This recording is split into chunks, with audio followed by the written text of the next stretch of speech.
All right, welcome back to the Daily Fantasy Flex Podcast, the PGA edition. I am your host, Bryan. As always, I'm joined by Colin, Davey, and Peter Jennings, aka Ram 88. We were off last week because the tour took a break. I guess maybe for NFL Week 1, so we appreciated that. But we're back. The FedEx Championship is down to 70 players, and it is at the BMW Championship. We're going to get into all of that, the course and the players and stuff, very shortly. But first, catching up with these guys. Colin, how you doing, man? Well, I enjoyed my week off, and I actually had a week off, unlike you suckers who picked a real sport with actual mainstream interest and everyone loves to watch. So you had responsibilities. Yeah, I enjoyed my time off. And how was week 1 treating you guys for NFL? Week 1 was fun. I was out in Boston, went to the opening game. What a bizarre game, too. Man. Kareem Hunt goes absolutely nuts. Tyreek Hill has a good game. Surprised the Patriots in Foxborough where we were at. So definitely interesting start. Then you had the most uneventful Sunday where like the top 10 players last year all didn't score a touchdown. Yeah, shot was awful. It was just a crazy, crazy low scoring week. And then pretty exciting Monday Night Football. Broncos win.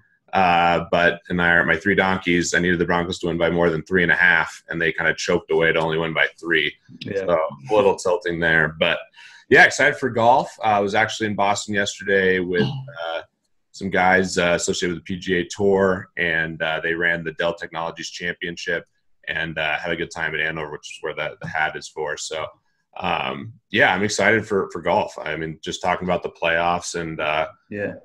It'll be interesting. The one thing, sorry to go on such a long rant, but they did talk about how it's likely the PGA Tour schedule is going to change, and that would obviously be big for the playoffs and kind of what we're looking at right now. They want to move this up so they're not competing with football. I think that's really interesting as well, just from like a business standpoint. But it's nice for now. We still have golf, and I think this event's a lot better than next week. We're only going to have 30 guys, so I'm pretty excited for this week. Yeah, that would be interesting. I mean, they already, I guess – it's already like final that they are going to move the PGA Championship in a couple of years. So if they did this as well to not compete with NFL, that'd be interesting. All right, let's quickly just really quick touch on a couple of weeks ago. Sort of like the conversation I'm just sort of curious is JT, like we sort of put Rom in like the elite category with people. I mean, I don't think this a crazy take to say that is like JT, like where would you rank him in the world? And I mean, 23, 24 years old. It seems like he's always in that like middle tier, like 8, 9K guys. And we sort of discount him because he's not at the same level. But I mean, he's won so many times on the tour this year that it's like, it's hard to discount the talent level now. But Pete, what are your thoughts on JT just a couple of weeks ago? I mean, he absolutely is in the elite category now in terms of these golfers. And obviously this year has really been the breaking out party, and it makes sense. He's young. He's always very competitive with Jordan Spieth. And, I mean, a lot of people coming in thought Thomas was going to be better. I mean, he's a better ball striker just in terms of his irons, and certainly a better driver of the golf ball. And I think what's really helped him is he's gotten really great around the greens. And obviously he's just brewing with confidence. So, Colin, he's been a fantasy darling of mine because he makes so many birdies. That's really the only reason, but certainly a very volatile golfer early on. Now we have a lot of results, and it's pretty clear he's the player of the year. Where does he rank for you? I mean, it's like as of right now, I have after his last performance, I have him just squeaking in the top 10 in all honesty. That may be a little bit lower than you might peg him at now, but like, if you believe in long-term adjusted round, remember, there is a very strong boom or bust factor to him. And, like, it's really tempting to just, like, always want to ride the upside of that. But, like, he's also capable of just bombing out. So, like, it's tough to take average of volatile players as opposed to consistent players because, like, where do you separate the good from the bad? I have it all, like, all soup to nuts averaging out right now as being, like, number 10 in the world. There are some names ahead of him that like aren't too surprising, like the big 4, like I definitely have up there. Aside from Rory, who like I don't think is quite doing back quite enough to claw back from him. But you let me give you a lukewarm take kind of ahead of getting into the field. Who'd you take all else being equal right now, Justin Thomas or Patrick Cantlay?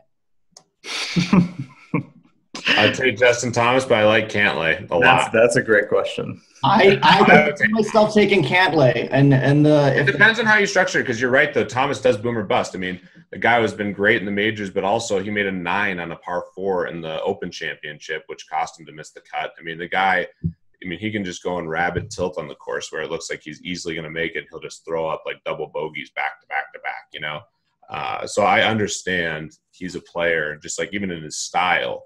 But that's what leads to the results that he has. Where if he's on, things are going his way, and like you talk about variance, there's so much variance. I thought it was cool. Justin Thomas was asked about how who's the best golfer in the world. Are you there? And he's like, it doesn't really matter. Like at any point in time, it's whoever's playing the best. Like there's this group of guys that are all so good, and there's just a couple breaks here and there. Like when Justin won this Dell Technologies, he had multiple balls like bounce off trees into the middle of the fairway. That happened to him on Sunday. Just like. Some guys are getting the breaks, and I think Colin is wise to suggest that there could be some downside, but my argument against that would be just the talent and the age, but we'll see what happens. Yeah, it's upside versus consistency. Like if you're just saying like when he's at his peak, like how many people can just like crush a field and put up like a 62, 63? He shot 59 this year too. How's that rank in your model, Colin? Do you have anything for that? Like he was definitely like, when was that? Was that earlier to start the year? Like, was that when he was on a tear? Is that in Hawaii or later than that? Yeah, I can't remember. It sounds about right. It's in that time frame. Time weighting says like that's dropped off pretty recently. We all know how important recent form is and how that's just kind of like dominating. And that's more what's pulling on right now, recent form, versus like something like pedigree and like potential isn't really captured in assessing who's like doing well now, like knowing that they've like, other than just like, waiting their long-term adjusted round. That seems to be the argument we always have with Jason Day when he was in his downslope. Like, we know he's Jason freaking Day. He could put up monster numbers at any time he could. He has that potential player. But yeah, I basically agree with Justin's take in that like, it doesn't matter. It's all about who's playing well right now. That's why I think doing the predictive analytics approach basically encapsulates that. You don't have to worry about like historical records and like ledger keeping for, record books and stuff like that. Like who's playing well now? I think it's a far more interesting question than trying to compare and contrast everybody's ledger and seeing which one's more quote unquote impressive. Yeah. Who's playing well right now? That's always the question, right? If we could just Patrick Cantlay. And also, my narrative on him is coming to fruition. I've thrown out a lot of narratives, and some of them have hit, some of them definitely failed. But what was your narrative on him again? It's basically you want to buy the guy who used to be the #1 amateur. Yeah. Oh, yeah. That's all else being equal. That's I've always weighted that. I'm always trying to, go for the next big thing. I thought DeChambeau, but yeah, Cantlay. I definitely think there's merit to that. Like, that's kind of what we're talking about now with these big end guys, and I know we can jump into it after this, but.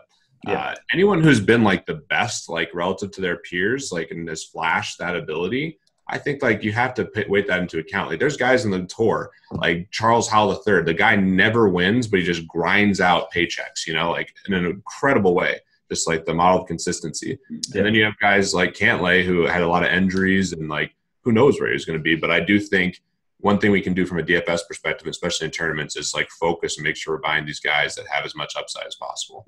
Yeah, the talent for sure. He did get a price increase. He was in the 7K, 6K range for forever, and he's up at 8.6 right now. So we'll discuss him in just a second. But first, let's dive into the course. This is played at Conway Farms Golf Club in Illinois, Lake Forest, Illinois. It is a par 71, right at 7,200 yards. Colin, what sort of players usually do well here? So the usual has a little bit of asterisk here because for the BMW, they do rotate courses. So you only have 2 years of history here. And one of them was pretty flukish in 2015 where the course just got absolutely drenched like the night before. And everybody was remarking that the greens are super soft. And I think the winner was like minus 22 or something, some insanely low score there. Yeah, day one at minus 22. Yeah. One of the things that aren't really factored into like most people's like course fit and course history approach is weather adjusted course fit and course history. That's kind of some next level stuff that requires kind of a, mental adjustments on the fly. But for reference, when it was super rainy in 2015, it was a very heavy distance course, and putting actually popped like the highest that it's ever been. When it wasn't in 2013, it played more of an accuracy course, and like scrambling was a little bit of important. So I've been looking at the weather this week, trying to synthesize like, okay, where is the, like what's the ground truth here? I think like it raises a distance course right now because it was so important during the rainy year, but I don't know if that doesn't hold up when it's not raining. And for that, I'm hoping to get a little bit more subjective knowledge about what's going around the course. So, Pete, what would you call this course given that it's not raining, and how much do you think that'll affect things going forward? I think it'll affect things to a degree, but I think it's just distance. I think the way this FedEx Cup kind of finishes, there's an emphasis on the guys who can bomb it and give themselves an opportunity to make a lot of birdies. I'm definitely going that direction here. So I'm going to target up guys I think have that potential. And certainly I think distance should come out. I mean, putting, I'm more, willing to think that it would be less important, I guess. I mean, it's always surprising when putting matters a lot, unless it's somewhere like Augusta. But that's obviously the stat with the most short-term variance. So I don't know. I think in terms of just like the distance element, I mean, I'm just kind of chasing birdies, and that's correlated. And I think that's going to be the bigger part of my model versus accuracy. Yeah. And definitely loaded field, so it's not like we have really bad golfers here. So, yeah, it's always tough to figure out whether course fit's important in a loaded field, or if it's you should weight it less. But good combo. All right, let's jump into the field here. We have Jordan Spieth at the top of the pricing tier. He is at 11.8. DJ's 11.5, and then a little bit of a drop to Ricky at 10.7. John Rahm at 10.5, and then Justin Thomas at 10.3. Let's start with these 5 players, the guys that are in the 10K range and above. Who do you think will be the most chalky, and is that warranted? And just your thoughts on generally this tier of players. Colin, I'll start with you first. I mean, honestly, I can't really separate with any confidence like who's chalk and who's not as of now. They're all similar. They're all fairly priced. They're all like, there's no 12K to drag to, kind of polarize any of it, like the other like ownership splits. I think that this is like game theory wise, this whole section is a wash for me, honestly. I think if there's anybody that I slightly prefer value wise, like it's probably Rahm, but that's not surprising because it's every week. I think he's second only to DJ in this group for the distance here and the overall course fit. But he has never played it before. So generally we try to factor in those first time factors if you never played a course before. DJ, interestingly, has the only negative course history of this cohort, but still rates out just a little bit above for me. And I think that's just due to the fantasy scoring nature where birdies are so important. He's going to have the distance to compete at all times. But I don't know. I'm very indifferent at the top of the range by and large this week. Like maybe I can only see as it shakes out now, I think Rahm's going to be most of my lineups. So I don't know. No strong takes. All right. Who's got a counter to that? No strong takes at all. I think it's fairly priced. The only guy that I think in terms of price might be a nice play is Matsuyama. I mean, he was the most expensive there for a decent stretch relatively recently. You're getting him at a decent discount. I think that's kind of the key here is figuring out who's discounted versus their upside. He obviously makes a ton of birdies when he's on. And, the other aspect of it is like who's going to be has a chance to be like the least owned. That could be Matsuyama. People don't like to take him. Justin Thomas obviously has been winning. Fowler and Rahm are somewhat popular, and then DJ and Spieth should be more owned. But that stuff's really speculative. I had no idea on ownership. I got Dustin Johnson last week in the 1,500 at like 2%. I mean, it's amazing how this stuff. Like Jason Day was just uber chalk last week. So Who knows? I mean, it's very difficult at this point in time. Everyone's kind of trying to outthink each other, and it seems pretty fair just in terms of pricing. Yeah, I mean, I guess that makes things difficult to project as far as ownership goes. But I mean, Colin, so like in our models right now, and obviously this is pretty fluid. All of the guys are sort of projected around each other in ownership. Like there's no like one guy that completely stands out as like the chalk. But it does seem to like every week there is a guy for whatever reason, which is public bias where everyone sort of comes together on the same idea. Like Ricky was 35% owned in the dog leg a couple of weeks ago. Like what about Ricky in that situation made him the chalk? And it's like, is there possible that a guy is going to like sort of elevate himself over the next couple of days just because people talk about him together or something? It just seems like there's always one guy. It's maybe hard to project, but there is going to be a guy that ends up being more chalky than he should be probably. Yeah, ownership projections do change over the course of the week. I think we mentioned that in passing how they will, but as you know, it's really tough to emphasize. We can't emphasize enough like how and why they do change. I think the biggest one is odds will change over the course of the week. People will see that, and odds per dollar are still by far the most driving factor for ownership. So however the markets sort themselves out, that'll like end up like converging around a consensus player.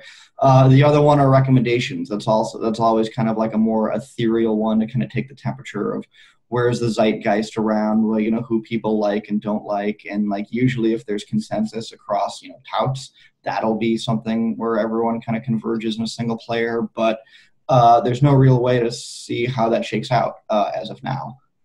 So I'd say check back Thursday where we should have some separation at the top. Yeah. Or maybe we won't. And maybe there is just that is a possibility. There doesn't have to be yes, sometimes people do converge around a single player, but there's nothing in the laws of physics saying that they have to. Yeah, this is behavioral science, if anything, not physics. Yeah.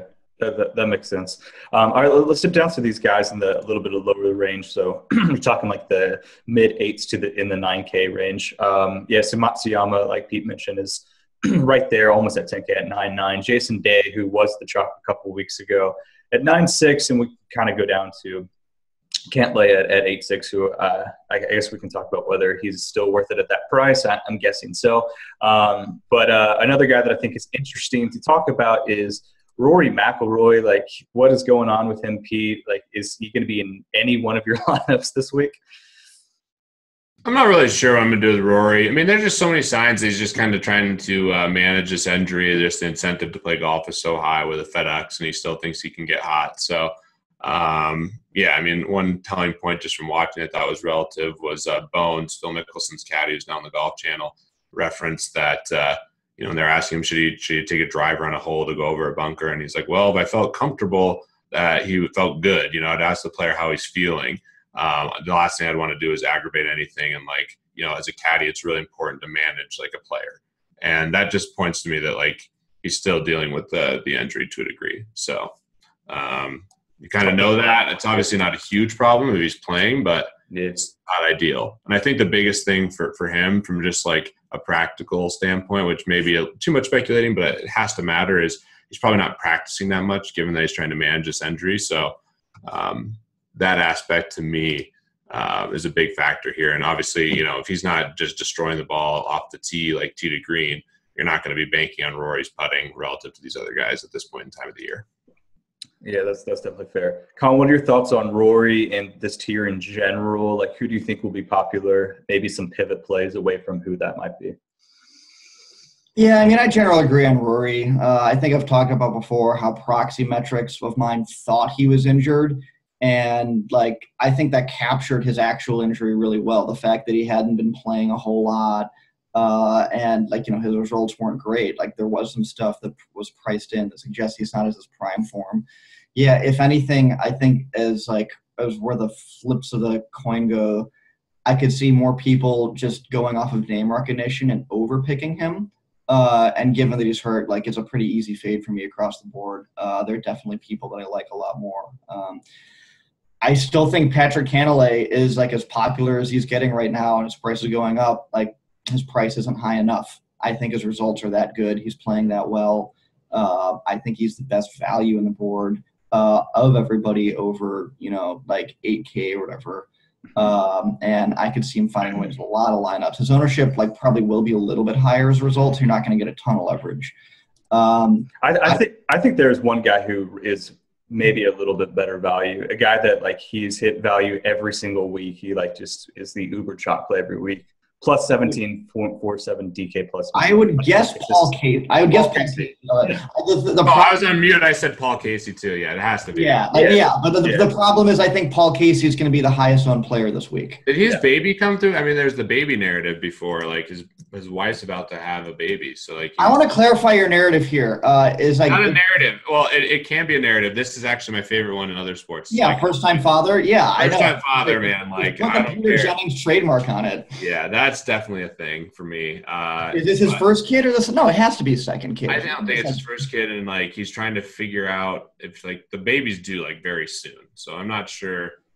We got some people pointed out to us again on Twitter, and I've read the stories, but certainly something to pay attention to. I mean, if the baby's not born and it's like whatever a week, more later, that's definitely a play or a factor, anyways. So, everyone played him. I played him in the Survivor stuff. So per golfchannel.com, we're doing some reporting here. It will be his second child. He has a 3-year-old boy, so this is his second child. But it does say that Casey's wife is scheduled to have a C-section, so maybe that makes it more scheduled. It didn't say.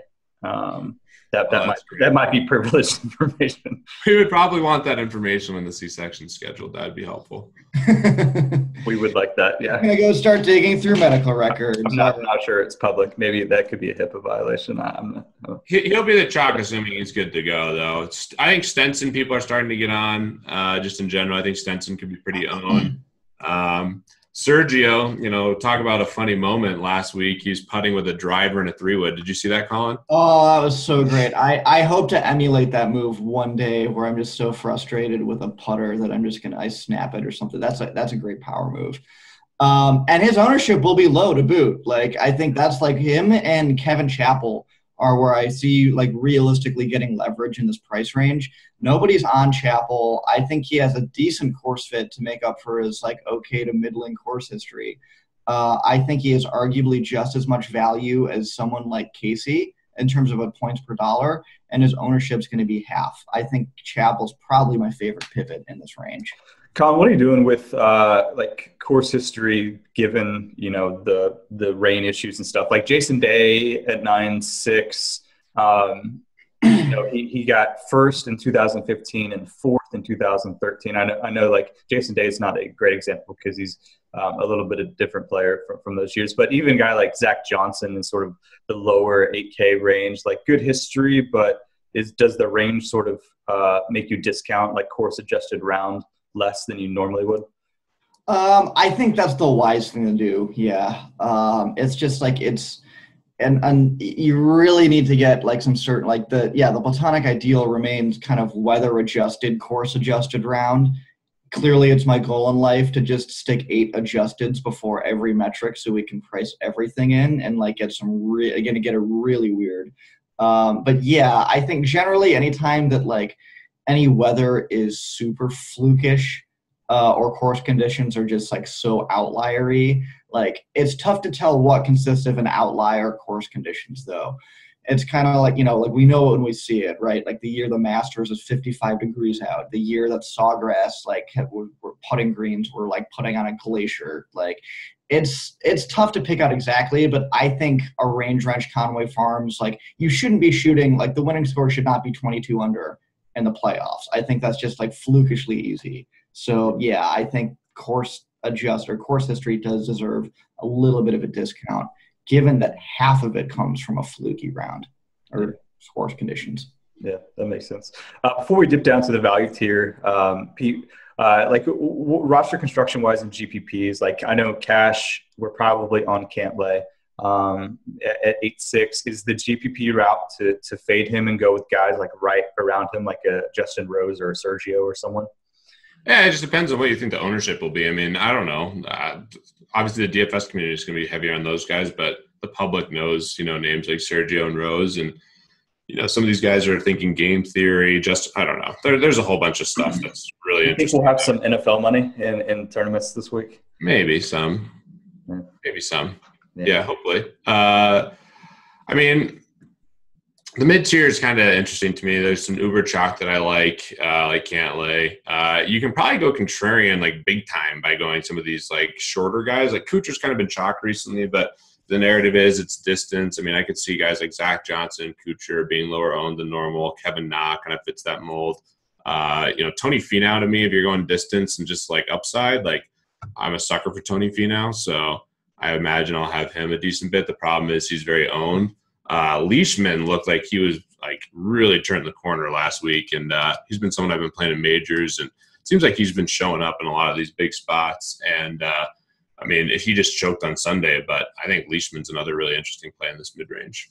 Yeah, ended up third at the Dell Technology Championship. So, yeah, let's dip down to this lower tier. So just guys in the 7K range to finish off. Yeah, so, I mean, we do have guys like Finau, even guys that are probably going to be lower owned, like a Gary Woodland definitely has the distance. Colin, who do you think will be like the popular cash game plays or some of the chalk that is going to allow you to get up to, JT or Jordan or DJ? I think Leishman will still be chalky in this range. I think like he's just been so popular at his price point. I just like see people continuing to ride the wave. As of now, I was not expecting this to be the top chalk in this range, but I have Patrick Reed as being over 20% owned.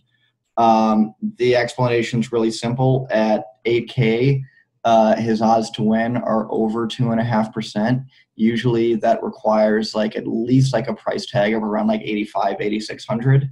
And since odds per dollar is the primary driver of ownership, I think people will flock to that. And my guess is you'll see that reflected in a lot of tout recommendations where sure they have all the reasons and process and stuff like that, but I would guess that odds per dollar, they're all looking at odds per dollar for their recs as well. Similarly, that's why I have Tony Finau as well. Actually, like let's do an over/under right now. Over/under on Finau's ownership. Everyone put in a guess. 12%. Sorry, I was on mute. Yeah. Bryan, what do you got? Yeah, I would say 14, 15. Yeah, I have it like right now. I think 12% is a pretty good line, and like that is pretty different than like the usual like at least 18 or 19 that like he garners in this range. So I think someone like Charlie. It's because Leishman and right there. Yeah, Leishman and Patrick Reed, like you just brought up, are going to take away a little bit of his ownership. Yeah, I think so. So I think that makes Finau like a little bit more of a viable play, like with the upside there, and like people are going to take his ownership. I think Berger. I think people like Berger and Woodland could also garner decent ownership at that range, like have the odds to boot. As far as players I like, I mean, Keegan Bradley's right there. Like we seem to have this argument every single week. Definitely has the distance for it. I mean, maybe if it's not raining, he's not as useful, but I mean, he's always going to pop for me. I'm just kind of resigned to that. And the guy that I just can't stop bringing up, Russell Henley, is still there. Like not like a great showing, but like decent course fit. I just seem to always like him, especially because his ownership is always so low. He's won before. He has the upside to boot. If you think he's going to be like 5% or below, like it's tough to find a better pivot in my opinion. So that's what I'm really looking at in this range. I mean, obviously a lot of interesting guys here. That's what happens when it's a loaded field. But, like Charlie Hoffman is in this range. Molinari is at 7.4. Daniel Berger at 7.5. So a lot of really talented players in this range that you could pivot off whoever you expect to be the chalk. Pete, I mean, what are your thoughts on so interesting field in that like the high price guys are like they have the same price they normally do. Like Jordan and DJ at 11.8, 11.5. Like they're normally in like the high 11s. But in a bigger field that's a little like more distributed as far as like the salaries and talent, there's guys in like the mid 6K range or like a 6-7 guy that's a value. Like we don't have any guys, like pretty much every player is 7K and above. Like do you think that'll affect, like it's just really hard to get in DJ and Spieth? Oh, for sure. Affect roster construction. I mean, you can build because the field's so deep and strong, you can build these just great balanced lineups. So that will affect their ownership. I think that's kind of what happened with DJ last week. His ownership was extremely low. And I mean, that's definitely something that's going to be a big factor. The issue is, when you look through the pricing, the cheapest guys are 6,900, Luke List, who I actually think is an interesting play. You got my boy Hudson Swafford. You got Grayson Murray, who's playing really well down there. But these aren't names that you're going to give you the same kind of confidence as other players in this mid-tier range that are just, elite, kind of guys that you've been riding for the whole year. So I think roster construction will lead a little more balanced, especially when you have guys like Matsuyama, LA 9900, Casey, Koepka, Stenson, etc. But we'll see. Do you think that people are going to go Stars and Scrubs at all, Colin? Yeah, it depends on who do people. I mean, I think the fact that Paul Casey and Patrick Reed are going to be so popular that that arguably gives you enough. It just kind of feels like it's trending towards balance in terms of who people are gung ho about. Throw Leishman in there, the Finau. Yeah, when it's the mid range, then it's tough to figure. Cantlay is going to be popular. I mean, that's right there. Anything people probably orient themselves more around the Rahm, Fowler, Thomas range than this DJ range. So Spieth and DJ under 20%, right? I don't know. It's so it's tough to separate any of them right now. If that narrative plays out and everybody goes balanced, then yes, but it's so correlated in terms of if one happens and the other. Yeah. But as of now, there's not enough information I think to piece together who's going where. Yeah, I would say that I wouldn't be surprised if they're both under 15%. I know that might be extreme. I mean, they were both under 10% a couple of weeks ago. I mean, Pete, you're saying you got them at 2% in a high roller, but in the dog leg, the 33, which is has a lot of people in it. Spieth was 9%, and where was DJ? 14%. So I think that the field is fairly similar in there's even less value plays. So I don't see a way that they really get above 20%.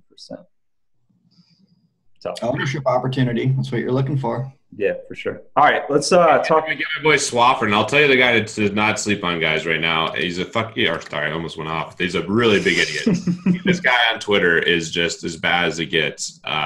Gotten tons of fights with DFS guys, blocked them. There's a maturation process that they always reference, but he's been low owned and he offers a lot of upside. And he's also, I mean, if you look at just driving distance stats, he's as long as anybody. I mean, he's as long as DJ almost. So Grayson. Yeah, Grayson. Oh yeah, that. Oh, moron, but just some massive upside down here. Oh, the entertainment factor is off the charts. Yeah, I think he's of those guys where he gets super low ownership. I think it's Swafford, Lovemark, and Grayson Murray are definitely if you just want your ownership to dive to nothing, they're definitely your best bets for getting your money's worth. You can make an argument. I also like Luke List for the same reason. Same here. Yeah, and I think those guys are long too, really long. So I like that. They fit this perfectly. So Woodland's also right above there too, who used to be kind of chalk. He might be chalk again, but it's kind of maybe older golfer. Maybe, yeah, for sure. Yeah, so that pivots right into one of my last questions of the pod. I ask every week, favorite player with 5% or less ownership. Colin, you just listed a bunch. Take a stand on one. Lucas Glover, easily. Has not hole in one, dude. How tilting is it? Did you guys have him last week? No, nothing of that. Makes a hole in one. I played so much Glover this year, and I didn't have him last week. Yeah, well, I mean, last week he was a little bit of a divisive guy because he had that really weird fall 3 weeks ago on 18. He hurt his knee or something like that. So I think he was low owned for that reason. He might still be this time. Take a stand on a guy 5% or less. I'll go Hudson Swafford. I mean, that's my guy. So those are both. Yeah, I like Swafford too. That's an equally good pick. He's always 1 or 2%. So it's just it's great. Yep. Sweet. Sounds good. All right, let's pick some winners and we'll get out of here.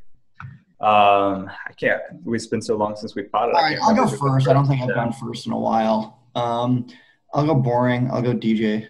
Okay. Pete, you want second pick? Sure. I'll take Spieth. Yeah, that's a good call. I'm gonna take Rahm. Yeah, that's a good call. You have Rahm ahead of Spieth, don't you, Colin? No, I do not. I think it's close, but I have Spieth ahead. Okay. And then we're gonna go under 9K. Yeah. Okay. I'm gonna go. I'm gonna let you guys have Cantlay because I'm nice like that. I'm gonna go Stenson. I'm going Cantlay. I knew Pete would. Yeah. I mean, that's a nice olive branch, but no, you just don't show weakness. It's nice that you took Cantlay over Spieth. All right, yeah. It's nice that you took Spieth over Cantlay, rather. All right, give me Let me go pedigree this week because I'm not going to do it in actual lineups. I'll go Justin Rose. Yeah, that's a good pick. Good pivot pick for sure. All right. I guess that will be it for us. Definitely good luck with the BMW Championship. We'll have more content this week, a written breakdown, a couple of GPP articles. And then, of course, check out all of our NFL stuff if you want to pivot over and give that a shot. Ton of NFL content for week 2. And Pete and I are recording an NFL Flex podcast tonight, which will be out later tonight. So definitely check that out as well. Rate, review us on iTunes. We would really appreciate it. Thanks for listening. Good luck. And we'll talk to you guys next week.